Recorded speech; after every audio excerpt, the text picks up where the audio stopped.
Hello friends, आज हम बात करेंगे कि अच्छी कुंडली कौन सी होती है, क्योंकि अधिकतर लोगों का प्रश्न होता है कि उनकी कुंडली अच्छी है या खराब, ये बताइए। तो यहाँ पे मैं बताऊँ कि ज्योतिष के अनुसार यदि शुभ ग्रह जो है केंद्र और त्रिकोण में होते हैं और जो क्रूर प्लानेट होते हैं वो उपचे हाउसेस में होते हैं, यानी कि 3, 6, 10, 11 में होते हैं, तो वो कुंडली अच्छी मानी जाती है। लेकिन जो मैंने प्रैक्टिकल में देखा है तो सभी कुंडली अच्छी होती हैं। डिपेंड करता है किस प्लैनेट की दशा पहले आ रही है, कौन से प्लैनेट की दशा बाद में आ रही है। ऐसा माना जाता है कि यदि शुभ प्लैनेट्स की दशा पहले आ जाए और मालफिक की दशा 30 के बाद आए तो वो अच्छा रहता है।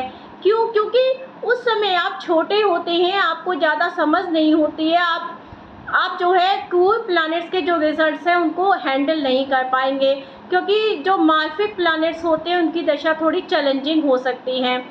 ये चैलेंजिंग क्यों होती है? क्योंकि वो आपको कुछ सिखाना चाहते हैं, वो आपको आगे बढ़ाना चाहते हैं। जब आपको वो चैलेंजेस देंगे तभी तो आप मेहनत करोगे, तभी तो आप आगे बढ़ोगे, ठीक है। तो 30 से पहले जो है राजयोग भी जो है, राजयोग देने वाली दशाएं भी जो है यदि 30 के बाद ही आती हैं तो ही उनके अच्छे फल आपको प्राप्त हो पाते हैं, क्योंकि 30 तक तो आप पढ़ाई लिखाई करते हैं, एक्सपीरियंसेस आपको होते हैं। बाद में 30 के बाद ही वो आप उसको मतलब आपके अंदर पूरी तरह से समझ विकसित हो पाती है और आप उन चैलेंजेस को जो है फेस कर पाते हैं। तो यदि स्टार्टिंग में जो है राजयोग आ जाए तो वो भी खराब होते हैं। कैसे? मैं इसका एक एग्जांपल देके आपको बताती हूँ। मेरे पास एक व्यक्ति आए कंसल्टेंसी लेने के लिए, उनकी उम्र होगी 34-35 के करीब। उन्होंने मुझे आते ही बताया कि वो अपनी लाइफ से बहुत ज़्यादा परेशान है, वो अपनी वाइफ से डिवोर्स चाहते हैं। मैंने पूछा ऐसा क्यों? उन्होंने बताया कि उनकी वाइफ का उनकी ज़िंदगी में आते ही जो है उनके ऊपर परेशानियाँ का पहाड़ टूट पड़ा, उनका बिजनेस सारा ठप हो गया और उनके ऊपर करोड़ों का कर्जा हो गया है। जब मैंने उनकी कुंडली देखी तो देखा कि उनका जो शुक्र है जो मालव्य महापुरुष योग में था, जिसकी दशा उनकी 14 साल की उम्र में स्टार्ट हो गई थी। 14 साल की उम्र में जो है राजयोग महापुरुष योग स्टार्ट हो गया। तो उसने भाई शुक्र है तो उसने सारी लव रिलेशनशिप लग्जरीज दी उनको, मतलब करोड़ों में वो खेलने लगे।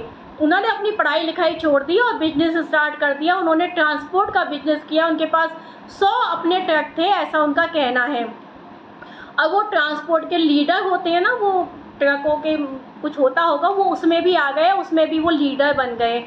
तो वहाँ पे उन्होंने मतलब करोड़ों में खेलना शुरू कर दिया। अब जब पैसा आ गया छोटी उम्र में, अभी उनमें समझ तो डेवलप हुई नहीं थी, पढ़े लिख वो पाए नहीं, पढ़ाई उन्होंने बीच में छोड़ दी।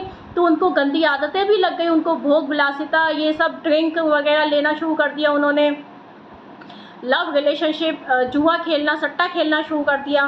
तो उन्होंने मतलब खूब अच्छा लाइफ जिया। वो 20 साल की दशा होती है शुक्र की, और शुक्र जो कि भोग विलास, लव रिलेशनशिप, लग्जरी, सेक्स जो रिलेशनशिप है उनका भी कारक होता है। बड़ा घर, बड़ी गाड़ी, ये सब उनको मिला इसमें, मान सम्मान प्रतिष्ठा, मतलब सब कुछ मिला। लेकिन क्योंकि मैंने देखा कि उनका जो महापुरुष योग है वो भंग हो रहा था, इसलिए उसने सिर्फ अपनी दशा में ही उनको फल दिए। जैसे ही वो ख़त्म होने वाली थी लास्ट के 2 साल, तो उनकी शादी हुई।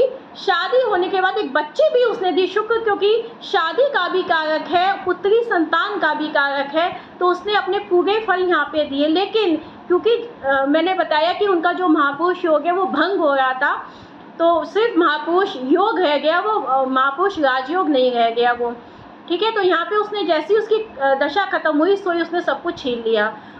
उनको क्या हुआ कि करोड़ों का नुकसान हुआ, कर्जा चढ़ गया करोड़ों का।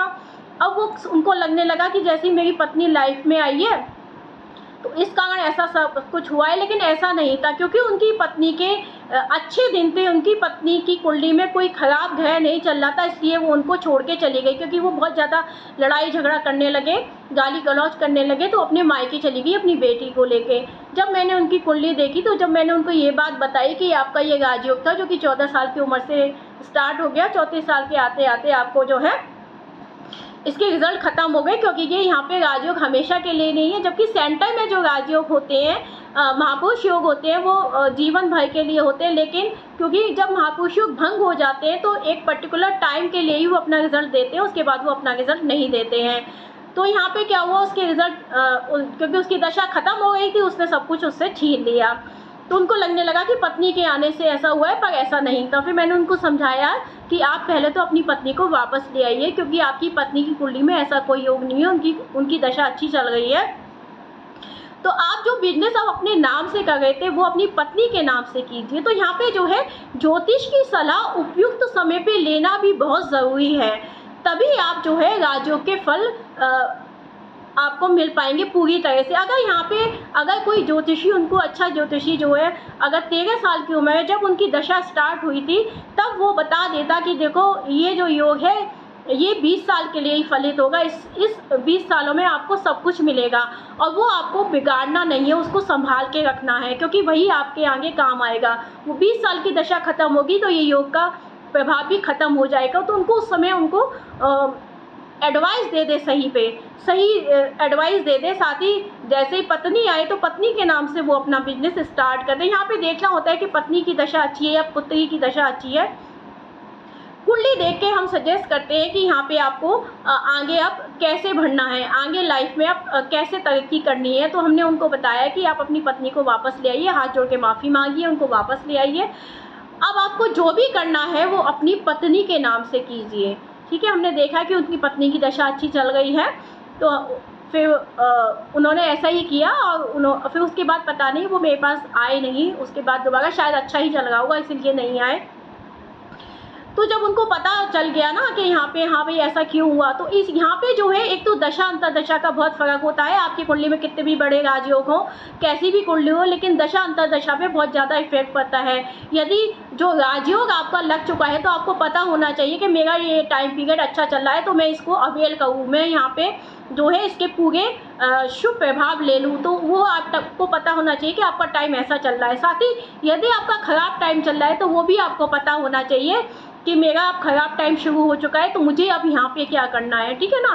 तो इसलिए हर कुंडली अच्छी होती है, बस आपको सही गाइडेंस चाहिए होता है सही समय पे। साथ ही आपकी दशा अंतरदशा के अनुसार, यानी कि आपको अपनी प्लानेट के अकॉर्डिंग जो है आपको अपना काम करना होता है, तभी आपको अपनी कुंडली के अच्छे फल मिल पाएंगे। तो इसलिए सभी कुंडलियाँ अच्छी होती है। ऐसा नहीं है कि जिस कुंडली में 10 राजयोग हों तो वही कुंडली अच्छी हो। रामचंद्र जी की कुंडली में 4 प्लानेट उच्च के थे, सभी राजयोग थे, तो फिर उनकी ज़िंदगी तो कितनी चैलेंजिंग रही। इसी तरह से हम अगर महावीर स्वामी की कुंडली देखें तो उनके कुंडली में तो सम्राट बनने के योग थे, फिर क्यों नहीं वो सम्राट बने, क्यों वो सन्यासी बन गए, ठीक है ना। ये डिपेंड करता है दशा अंतरदशा पे। साथ ही आपकी कुंडली में जो राजयोग हैं वो किस तरह के हैं, जो हमेशा के लिए या थोड़े समय के लिए, वो भी जानना जरूरी है। इसीलिए कुंडली को सही समय पे अपना एनालिसिस करा के उसके बारे में जानना बहुत ज़्यादा ज़रूरी होता है, इंस्टेड कि यह जानना कि मेरी कुंडली अच्छी है क्या ख़राब है। तो मिलते हैं नेक्स्ट वीडियो में। जय श्री राम, जय हनुमान।